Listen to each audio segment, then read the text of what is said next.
the Indiana Pacers are interested in Keon Ellis. My colleague Michael Scotto at HoopsHype has put out that report that they're interested in him. And weirdly enough, Keon Ellis is the best defender on the Kings, and the Kings are a team that kind of sucks at defense.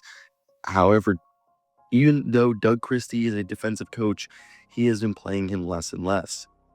And one of the weird things was that they could have actually made him a restricted free agent this past offseason and then resigned him to a long-term deal. But instead, he's going to be an unrestricted free agent who will have whatever team, if it's the Kings or if he's traded, will have his bird rights, meaning that they can go over the cap to re-sign him.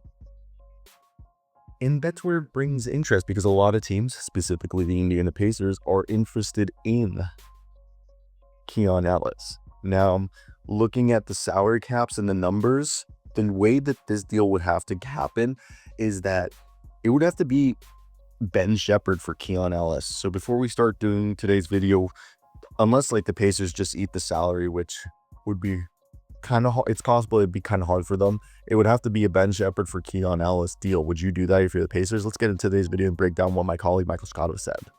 So the report that Scotto writes goes like this, quote, following Sacramento's 5-year, $140 million extension with forward Keegan Murray, the most coveted player in Sacramento's roster has been Keon Ellis. According to various NBA executives who've spoken to HoopsHype, many executives around the league have been surprised by Ellis's declining play time with the Kings this season despite his valuable 3-and-D skill set. Some executives around the league were surprised when the Kings didn't decline Keon Ellis's $2.3 million team option for this season and work on a new deal with him when he would have been a restricted free agent this past summer and had leverage. However, with Sacramento $3.2 million below the luxury tax, a new deal for Ellis in retrospect would have likely put the Kings over that threshold. Instead, Ellis will enter unrestricted free agency in the summer of 2026, and the Kings, or a team that acquires Ellis via trade, will have his bird rights. The Indiana Pacers have been among many teams to express interest in Ellis this season and have previously targeted him,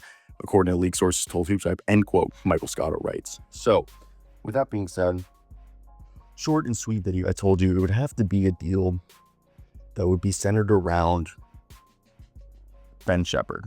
And if that's the case, is that really what they would want to do? I don't know.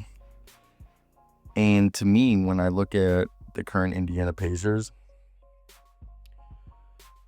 I feel like they could do it. They also brought in Garrison Matthews, but with Andrew Nemhard, Benedict Mathurin, he would, in theory, take Ben Shepherd out, maybe play some Johnny Furphy, or even play Keon Ellis there, and then you have Pascal Siakam, Isaiah Jackson.